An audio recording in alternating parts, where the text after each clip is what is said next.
In today's video, Zohran Mamdani has been caught lying about his aunt and how she was scared to ride the subway during 9/11. Also, Gavin Newsom was caught lying about his childhood. And finally, food stamps. We talked about it earlier, but there's a new shocking update that you have to hear for yourself. And that's why we're going to start with it first. Take a look.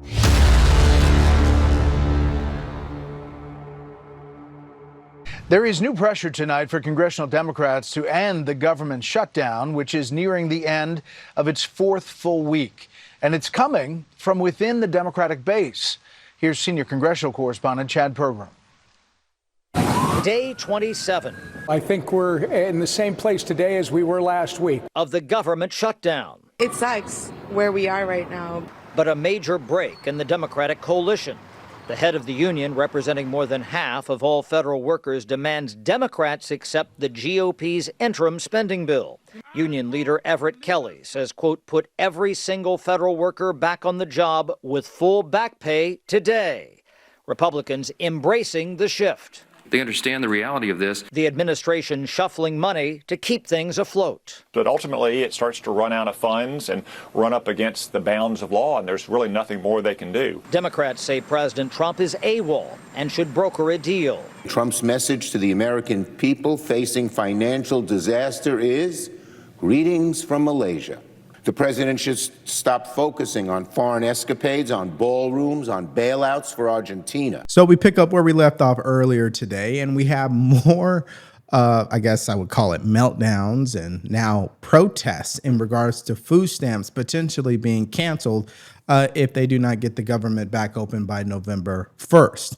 Now, where I want to start to begin this is a couple of clips here of people raging against the federal government, claiming they're not going to be able to provide for their family because they've run out of food stamps. And I think it's smart for us to continue to address this issue. Let's start with this one. It's out for the single mothers that got kids.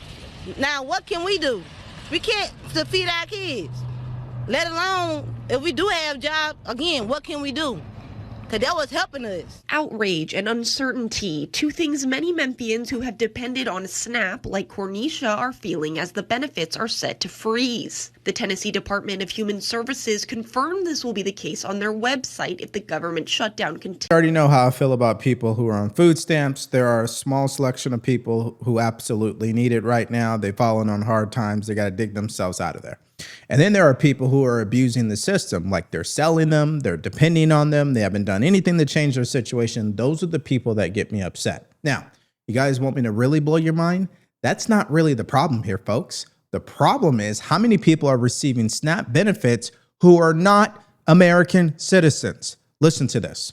There are 42 million people in this country that need food stamps on a weekly basis. And we're saying people deliberately instead of Americans because most of the people that are on food stamps aren't even from this country. 45% of Afghanistan immigrants are on food stamps, 42% of Somali immigrants, 34% of every immigrant from Iraq, 23% of Haitians, 59% of all illegal aliens are collecting food stamps, meaning that most of the people getting food stamps from the U.S. government and the U.S. taxpayer are not even Americans. Think about that. And we didn't know about any of this before the government shutdown started, but thanks to Democrats, we can confirm tonight that millions of Joe Biden illegal aliens, people who crossed the border when Joe was president, are now collecting food stamps from a program funded by hardworking American taxpayers. Yeah, I wasn't actually aware of that either, but it's now become, I think, really a bombshell. Listen, we talked about it earlier. American citizens who are selling SNAP benefits, American citizens who are depending on SNAP benefits, but not in the way where they're seeking to get off of it. These are people who have been on it for a decade now. And then you have people who are literally trying to climb themselves out of a tough situation. I'm not talking about those people. The real problem that has come to my attention after looking into this whole SNAP situation is what you see here on the screen. Look at this. The yellow color is American citizens. The blue color is illegal immigrants. The orange color is illegal aliens. Look at this. Food. 48% of illegal aliens are receiving SNAP benefits. Are you kidding me? Why are we paying SNAP benefits to illegal aliens? Can someone please explain that? I think that is the actual story. But again, I have another one to show you here, an American citizen who is now threatening grocery stores. So SNAP benefits runs out. She expects the grocery stores to foot the bill. Take a listen. This is a message to the grocery stores that earn profit from those that are on SNAP and food stamps. And I'm talking about in the New England area. Shaw's, Stop and Shop, Aldi's, Market Basket, Zebra, even Walmart. It's time for you to give back to your community. Stop asking consumers for donations, because I know that's what you're going to do on November 1st, okay? You have made billions of dollars off of families that are either actually paying or that are on SNAP and food stamps. So it is time for you to give back to the community. You can create a little designated area. You can, in your little area where you have your deliveries for people that are picking up items, you can make a little space where you ask them a few questions and you give. You have boxes of food to give away. It should not weigh in and compress on food pantries because they're limited. So that's just my weigh in. Y'all be well and stop again asking consumers for donations. The accountability should rely on you.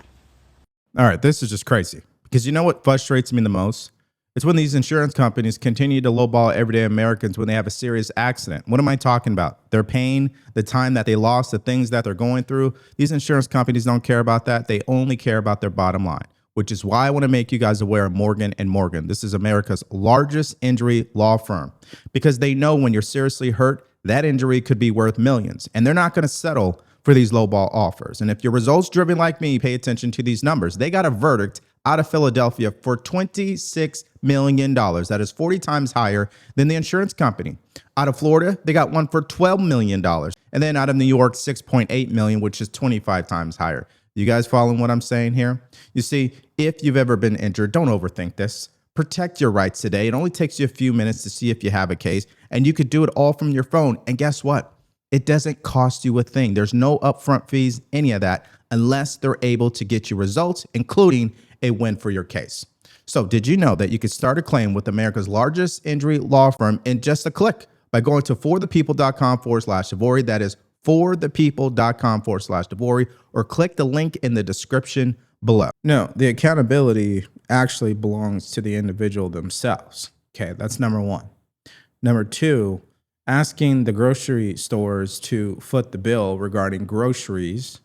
Okay, at the end of the day, who's paying for it all? It's still the taxpayer. Okay, you think that these grocery stores are making all this money off SNAP. Listen, the taxpayers are the ones still footing the bill at the end of the day, regardless. And three, instead of saying, hey, you know what? Why don't I figure a way out to work with the grocery store? Let me go down there and set up a program with them. You make this video talking about it's something that they should automatically do. They don't have to do that. That's a for-profit business. They don't have to do anything. They don't owe the community anything. Okay? That's just the way that I see it. Now, I think this whole SNAP benefit thing is really going to blow up in Democrats' face. This is why I'm talking about it here to start off. Andrew Yang was on CNN. We know he's an independent. And even he is warning that this is about to be a cluster F for Democrats. Take a listen. Now, I'm just curious. Obviously, Democrats say, this is about health care.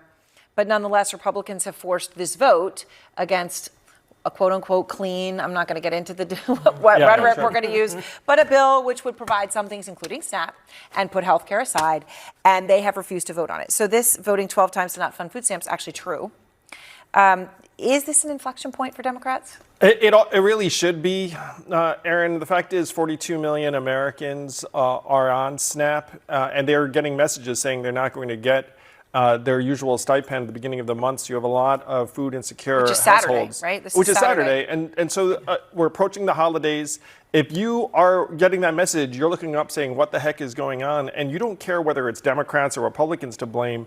You just are trying to put food on the table. So I pray that common sense prevails and they come to a resolution and restore SNAP, because 42 million Americans heading into the holidays without food is unconscionable for both sides. Not to mention 500,000 just New York City kids. Yeah. Okay, just in this town, we could open the door from our studio, walk out, and probably meet a kid on SNAP because 500,000 kids in New York City are on this program and count on this program.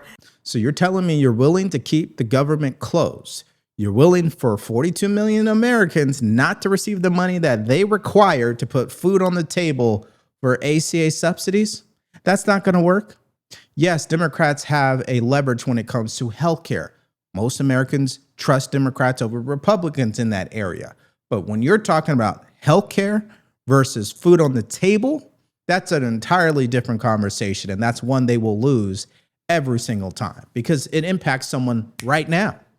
And again, if you're out there and you're on SNAP benefits, I'm not demonizing you. I hope that you get off of it as quickly as possible, that you get yourself in a better financial position, but you got to make a commitment to do it. Don't be like these people you're seeing in the videos thinking that they're not the problem, that it's the government's problem. You guys following what I'm saying? Now, here is Andrew Yang where he tells the brutal truth about all of this. Take a listen. Saying the well has run dry is really disingenuous. That's like a banker saying, I can't give you your money because the bank is closed. We'll open the bank. You can open these reserves. The well is not dry. The money's in there. You just won't open the government for myriad reasons. Yes. Yeah. Yes. If I'm the Dems, I'm like, look, we've taken a stand, but we're not going to let families starve. Chuck Schumer in March kept the government open for this very reason. And then he took a blasting from the base of his party that he had to show fight. But this is not the fight because you have millions and millions of Americans who are on the edge right now. And everyone at home knows what I'm talking about. You're on the edge right now, and a lot of them are getting pushed off the precipice by the shutdown. Veterans, kids, I mean, it's all Air kinds of traffic people. controllers, you That's name right. it. Yeah. That's right. Okay. All right. I just want to credit Andrew Yang for speaking the truth on this issue, but I will tell you this, and this is the bottom line to it. If the Democrats do not change course and the SNAP benefits run out on November 1st, this country could change in a heartbeat. And I'm talking riot in the streets. I'm talking an implosion of the Democrat Party as we know it. I mean, it could go either way. It's not going to be something that is pretty because you're talking about people who depend on food. Again, I don't think people should be in that position. I'm talking about 42 million people shouldn't be in that position, but especially illegal aliens. However, this is where we find ourselves at as a country. Okay, let's go to our next story. Mondani has been caught lying about his aunt. He claims that she wore a hijab in New York City on 9/11 and she was experiencing discrimination. And of course, people have confronted him over that. But let's go down memory lane and take a look at what he actually said. Take a listen. I want to speak to the memory of my aunt.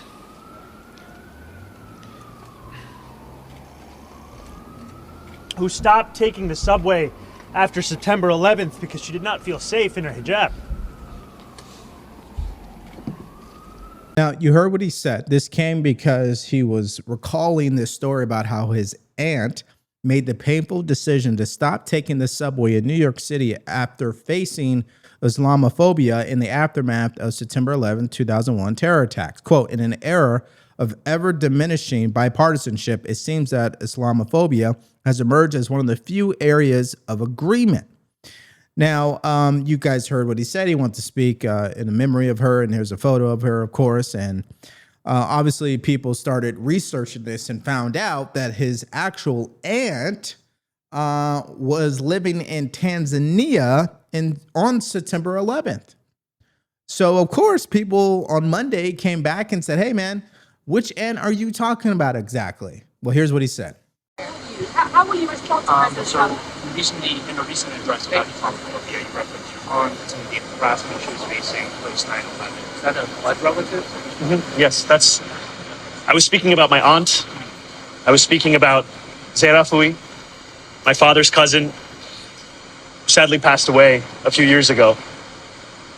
And for the takeaway from my more than 10-minute address about Islamophobia in this race and in this city to be the question of my aunt tells you everything about Andrew Cuomo and his inability to reckon with a crisis of his own. Okay, so you heard what he said. It's his father's cousin. Now, correct me if I'm wrong in the comment section. I might be wrong on this, but according to the way the family trees work, my aunt wouldn't be my father's cousin, right? Am I wrong on that? I mean, maybe that's true, but Why would he say and? Wouldn't he just say, yeah, I had a family member, you know? But again, it's not for me to tell this man how to describe what happened to his family members, okay? That's not me at all. But when you say your aunt, people are literally thinking your father's sister, right? Or your mother's sister, okay? Either or. So that's why people looked her up on LinkedIn and found her LinkedIn account, which shows what her job was, where she worked, when she worked, and clearly she was not in the country during 9/11. So what does this mean? This means, again, either one, he's lying because this is what politicians do, or two, he misspoke, right? In the words of Tim Walz.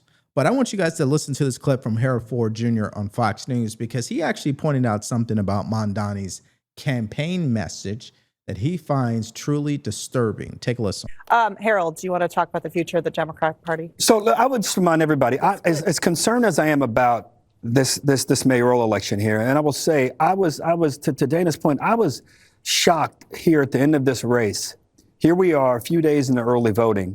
It appears that Mr. Mondani has a pretty good lead. I would remind everybody, though, around this time, when the primary was being held, Mr. Cuomo had about an 8 to 10 point lead 12 days out and ended up losing the race. So this 10-point lead is certainly something that's surmountable. But he seems to be in a good position. I listened to him not only in that rally was a little different. I listened to some interviews of his and some speeches, some other presentations he's given Mr. Mondani. He sounds decisively mad and divisive. Not uplifting, not unifying. I didn't hear any words. If you're about to become mayor or governor, an executive in a city or a state, nothing about safety, affordability, caring, pro-growth. All of us are going to do this together. This pitting of people against people is just unnecessary. It's not how you not how you win a race, but not how you start a term to be the mayor of the most important city, the biggest city, the most vital city in all of the world, certainly the United States, and I would argue all of the world. I hope he's able to figure this out. Well, I'm of the opinion that he's not going to figure it out because, again, there's only a small select of Democrats who actually are willing to have a conversation with the president. They're willing to work with the president. Think of the San Francisco mayor. Think of the Memphis mayor. That's why you have not heard anything dramatic coming out of those two cities, because they had a conversation with the president. They're willing to collaborate with the president to address the issues there in their cities. They say, hey, the federal government wants to provide additional resources. We'll take it. And that's smart for them to do. Unfortunately, the rest of the Democrat Party, they're not going to think that way, especially someone like Mondani. This guy wants to defund the police, okay? So I don't think he'll be asking for President Trump's help whatsoever. Now, next update, Gavin Newsom, okay? Now, he also has been caught lying. I guess he went onto this podcast and he was stating how he had a tough childhood and he had to make it on his own. And obviously people have been catching up to that lie. And I want you guys to hear it for yourself. Take a listen. But also, you know, it was also about paying the bills, man. And it was just like hustling. And so I was out there kind of raising myself, turning on the TV, started, you know, just getting obsessed, you know, sitting there with the Wonder Bread and 5 stacks of throwing the ball against the wall until the ball is just like framed, man. And your arms falling off. That's it, whole thing. So just, and then, you know, then this student that was shitty student is in the back with his head down, all of a sudden started throwing the baseball a little faster than everyone else and started, you know, make a few free throws because I was sitting there practicing 500 of them every damn night. Okay, listen, my only reaction to all of that nonsense is that, one, this is how dirty Democrats will play politically. They think they can lie about their story because they want to relate to voters. It always backfires. Is what Kamala Harris tried to do, and now he's trying to do it early on is just pitiful, okay? Secondly, some of you guys already know my personal story. Someone like me will see right through that, okay? Anybody who actually grew up in hard times knows what he is saying is lying. Just look at him for an example. Now, to provide a more, I guess, proof-based reaction, he's the nephew of Nancy Pelosi, okay? His family had an affiliation with the Getty family, billionaire family for generations, okay? Stop it, all right?